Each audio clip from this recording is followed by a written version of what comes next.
Thanks, Mike, and welcome to the Market Logic session at Demo Days. I'm very pleased to be here with my colleague, Tim Birch, who is our Senior Director for Solutions at Market Logic. Hi, Tim, how are you? Hi, Elizabeth. Very good, thank you. That's great. Today, what we want to do is give you a little bit of a background about Market Logic, and then we want to focus on three very important functional areas of support for your business stakeholders and the Insights team. First, helping your business make winning decisions. Secondly, engaging the business with insights. And thirdly, generating new research when resources are very scarce. So maybe a few words to Market Logic. We help world-leading brands to run an insights-driven business. And as you can see, we're very proud to serve some of the world's largest FMCG, CPG brands, a lot of the healthcare sector. And we've also won some important innovation awards through our work with Visa and Tesco. But yeah, one thing that all of our clients have in common is a desire to leverage AI technology to eliminate donkey work from their daily life. And this is where, for example, Forrester Research recently performed an assessment, a sweep of the market and competitive intelligence community to determine key differentiating areas where AI is needed. And you can see on this chart that they're looking at AI to personalize user experiences, to bring together data collection and taxonomies, to enable search, to enable automation of workflows, to distribute insights and intelligence products to stakeholders, and a number of other things. So I think you need to be confident that the AI you're working with on any platform is really doing its job with outstanding machine learning and great knowledge graph capabilities. Having said that, the other thing that our clients all share is a desire to have different user experiences that support the different jobs to be done. What does that mean? If you think about the way that an insights professional looks at a fact or a finding or an insight or a research project, they're going to be looking at it with a great deal of diligence and care. They're going to be saying, where does this come from? Do I trust it? Is the sample reasonable? Is there other research I'm aware of that conflicts with it or supports it? And for this reason, insights teams need their own tools to perform their jobs to be done. And you see that bang in the center of this chart with the digital Insights Workspace for the Insights team.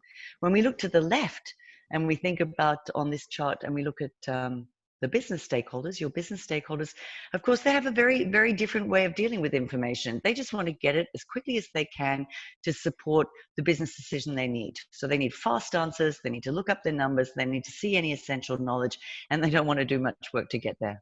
Right? So they need a business assistant, and we'll be showing you that in a minute. And of course, to make these two worlds come together, all of the relevant information and content and knowledge and news needs to be on one platform with AI and machine learning technologies in the background, connecting the dots and deepening the value and the relevance and use of the knowledge estate by those insights teams and business users.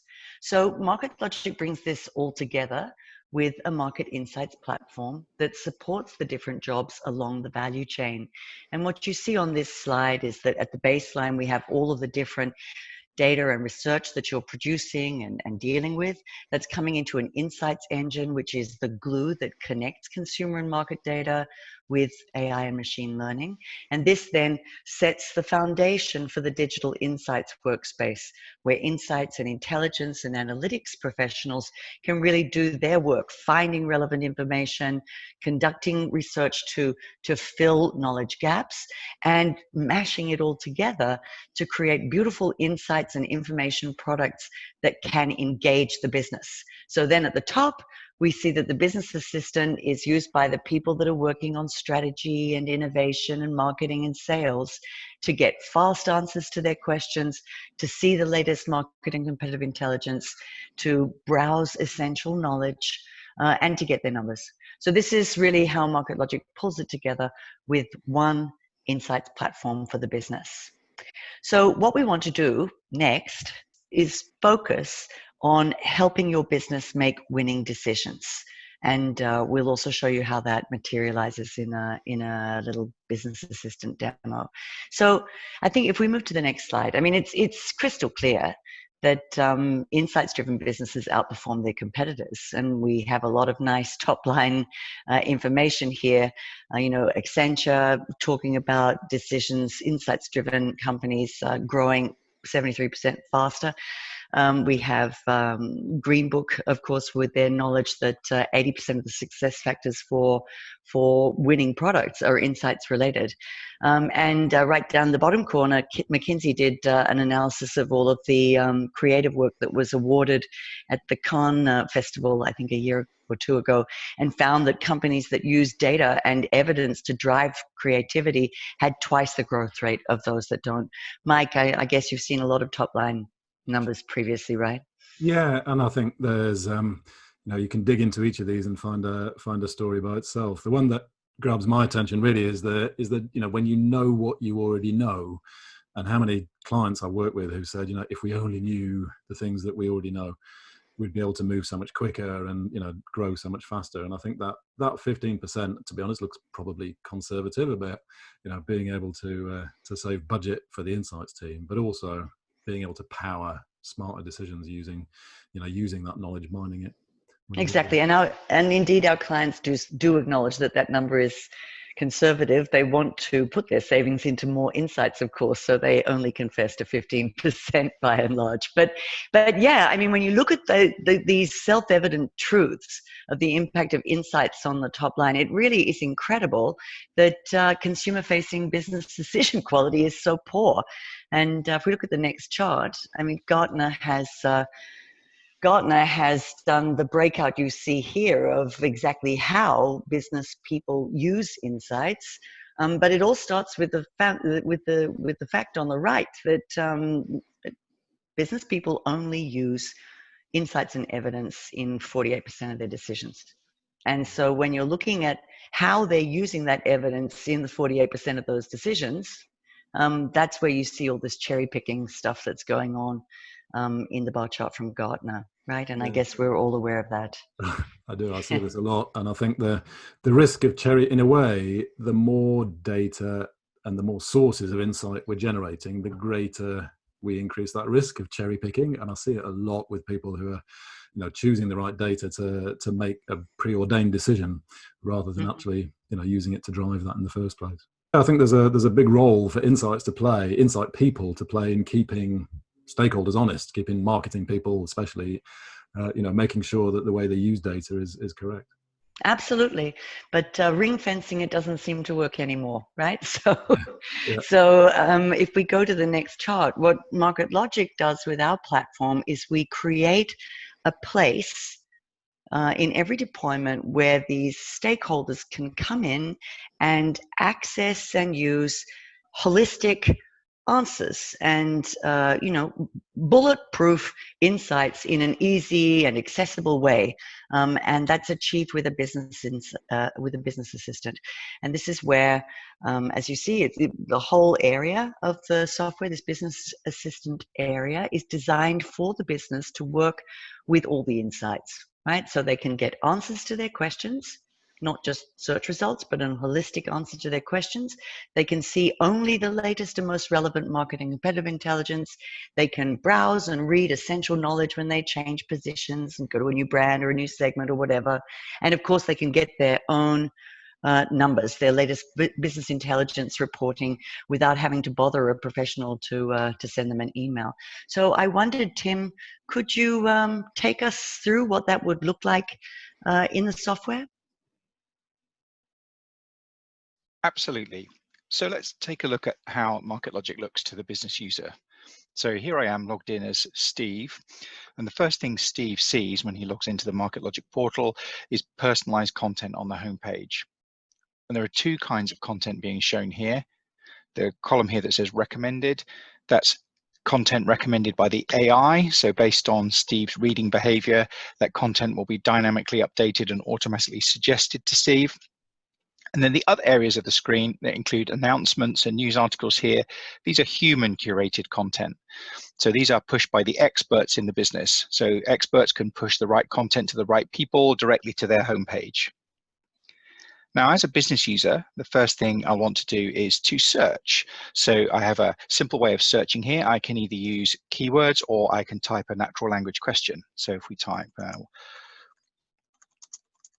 do we know about millennial spending?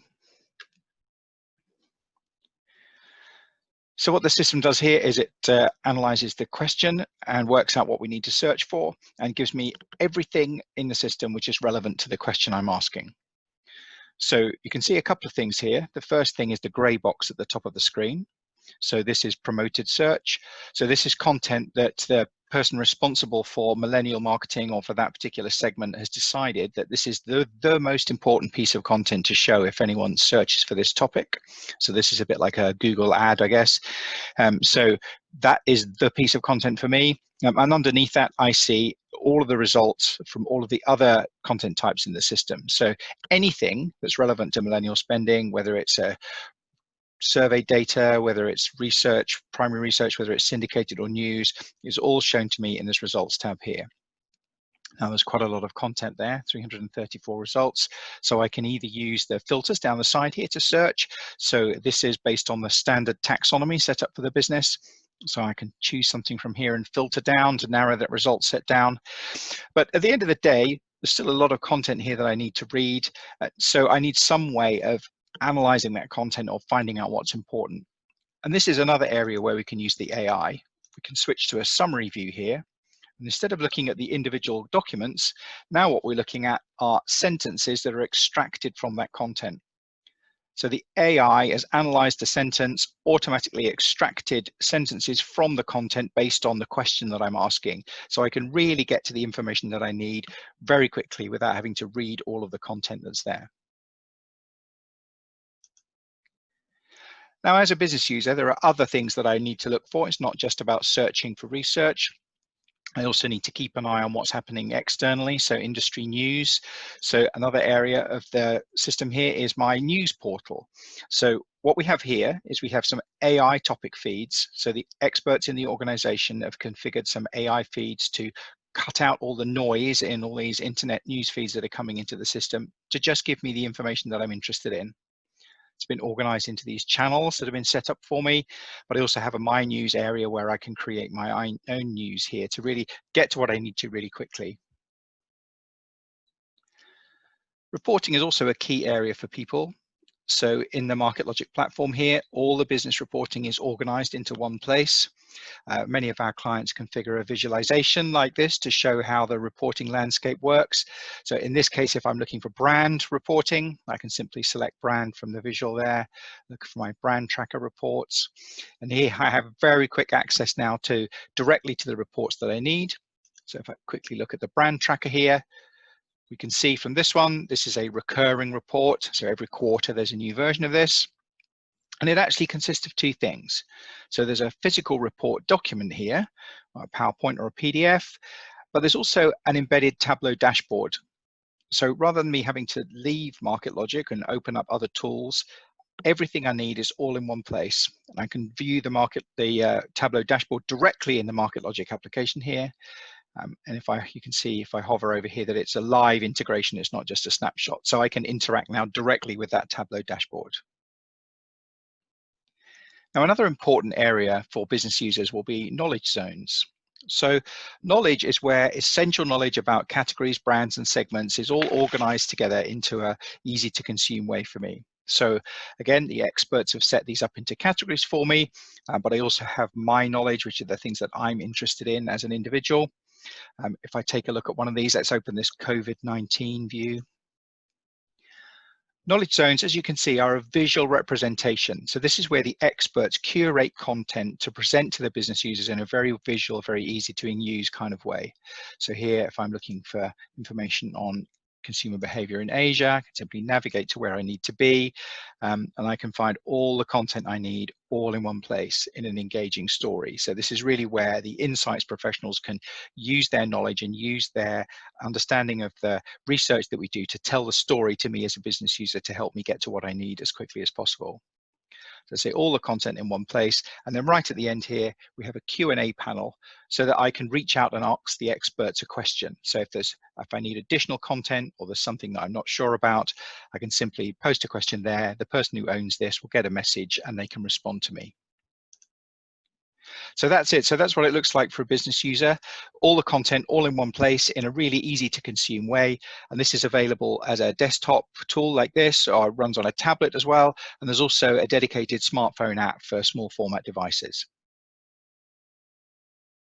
Thanks, Tim. So now let's take a look at how you can create all of the beautiful knowledge zones and the reporting frameworks and the promoted search experiences that Tim has just shown in the business assistant as an insights professional. So how and why, I guess, we need as an insights community to be guiding the business. And let me just frame that with this Gartner overview.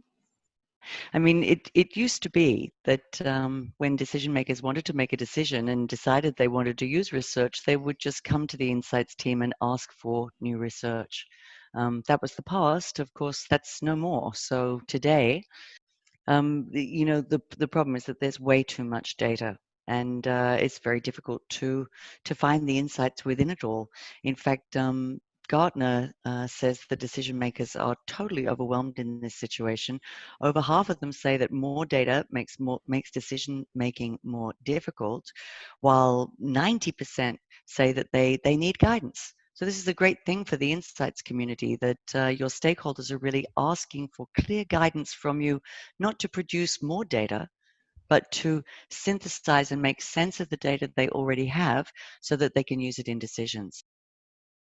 That's really all about the Digital Insights Workspace, which is an area on the platform that's designed for users to generate insights, by finding and mashing together insights from different sources, to generate insights also by conducting new research, and then to engage the business with these insights using expert delivery channels for targeted stakeholder groups, and by curating knowledge zones, and by promoting content in search and curated news feeds. So I would then hand over to Tim once more to walk us through that.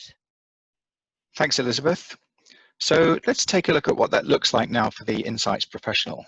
So here I am logged in as Ernest. I'm logged into the same platform as before, but Ernest now has access to the Digital Insights Workspace. And this is where we have all the tools to be able to create content, tell stories, and then promote that content to the business. And I'll explain all of these as we go through in a bit more detail. But first of all, I just want to start with search. So if we search for the same content that we looked at before, millennial spending, we get access to all of the same search results and search capability that we had before. But we've got some more expert tools here to allow me to slice and dice through survey respondent data, to maybe take a more detailed look at the projects we're running, and also to create content and tell stories around those knowledge zones we saw before. But the first thing I might want to do here is, if there's some really interesting piece of content here, which I think is important for other people to see, I can simply click on this menu here and promote that directly to people. So I could promote this in search if I want that to be one of these promoted content items, or I can add it to the channels and things, push it directly to someone's homepage so that I can publish that to all of the people that need to see that content. Now, as well as that publishing content, one of the things that I'm probably going to do as an insights professional is answer business questions, run some research projects, maybe get all the content together that they need to get to be able to help these business users answer their questions. And it's unlikely that I can do that all in one go. So up the top here, we have a notebook. What I can do is, if I find an interesting piece of content, I can simply drag that into my notebook and save that for later. And what that does is it creates a personal reading list for me and a collection of content that I can then use to put together and tell that story. Now, to tell stories, we can use the knowledge zones in the system to do that. So if I take a look at the knowledge zone we had before, so using my Digital Insights Workspace, I go to Curate Knowledge. I'll just select that knowledge zone that we saw before. So this is the COVID one we were looking at. If I want to add something to that page we looked at before, impact on consumer behavior, I can simply navigate to the page. Here's all the content that I can edit. And if I want to add a piece of content that I found through search, I can simply go to my notebook and I can drag that content out of my notebook and into that knowledge zone. Very easily, very simply put that content on a page and then publish that to people so that everyone can now see that new content in that knowledge zone, and it's all managed in one place. So also from the Digital Insights Workspace here, this is where I do all the other activities. This is where I manage the content that gets promoted in search. It's where I manage the announce on home activities. And it's also where I manage all that news delivery. So with the deliver news functionality here, this is where I set up my news feeds. So the feeds are the areas where content is coming into the system. So feeds is where we set up the filters to find the content we need. And then those are then distributed to users through channels. So a channel could appear on someone's homepage, or it could be something that someone subscribes to, or it could even be delivered out to those users as a newsletter. So all of that management and all of that content curation all comes together here on the home page, where all of that curated content is now available either directly to me through these channels on my home page or through search, as we saw before when we were logged in as Steve. Thanks, Tim. So now let's take a look at what's going on in the world of research. And if we take a look at Pradeep's latest commentary from Unilever, all of our clients are anticipating a surge in demand for insights because, of course, the world has dramatically changed. I was at an IX conference actually maybe a month and a half ago with Pradeep on a panel, and he said that insights managers should be smiling as we emerge from the pandemic, because our business thrives on change in consumer markets, and there's nothing but fresh insight to uncover. The only problem is, of course, that all of this change and this pandemic is taking place amidst the world's biggest recession. So resources are very, very scarce, right? Right, Mike?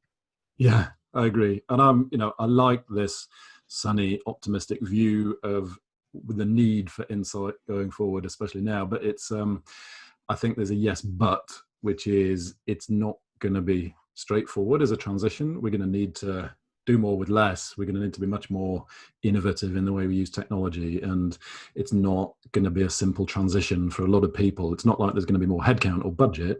Going to have to get creative about how we deliver this insight. That's absolutely right. So if we go to the next chart, I think it's brutally expressed here, but insights teams are expected to deliver twice the impact at double the speed and half the cost. And that's why we have developed this digital insights workspace to really help you to deliver research efficiently by knowing what you know and automating all of your processes to achieve that. So if we hand over now to Tim once more, I'd love for him to walk you through automated research workflows in our software so you can see how you achieve that. Thanks, Tim. Thanks, Elizabeth. So let's take a look at what it looks like to run one of those research projects in MarketLogic. So I'm logged in now as the same Insights professional as I was logged in as before, but now I'm looking at my conduct research list. So what I see here is a list of all of the projects that we're currently running or are planned to run. I can either see them as a list here, or I can see them as a calendar view if I want to compare them over time. And what I'll do is I'll open one of the existing ones so we can look at the steps involved. So these projects are completely configurable. They'll be set up with the right steps to match the kind of project that we're running, and also to match the organization's structure internally and how they run projects, so that we're setting it up to be effective for the organization and not to try and force the organization to work in a MarketLogic way. The basic principle of this one is we start by defining the task and team. So this is where we specify who's running this, what other team members are involved, who are the contacts, what are the high-level tasks behind this project. Once we've identified those, then we can start to put together a brief for this. So this is where we describe what we're trying to do, put a high-level description. Maybe we have to choose some budget here. So there's a full budgeting and planning application behind this as well, where we can draw from a corporate budget pool for these projects. And we describe the brief for what are we trying to do. So it's capturing all the information about the project. And this is the step where we also might want to go away now and actually do a final check to make sure that we don't already have research to answer this question. So I can do a knowledge check here where it will search for other content in the system which might be relevant.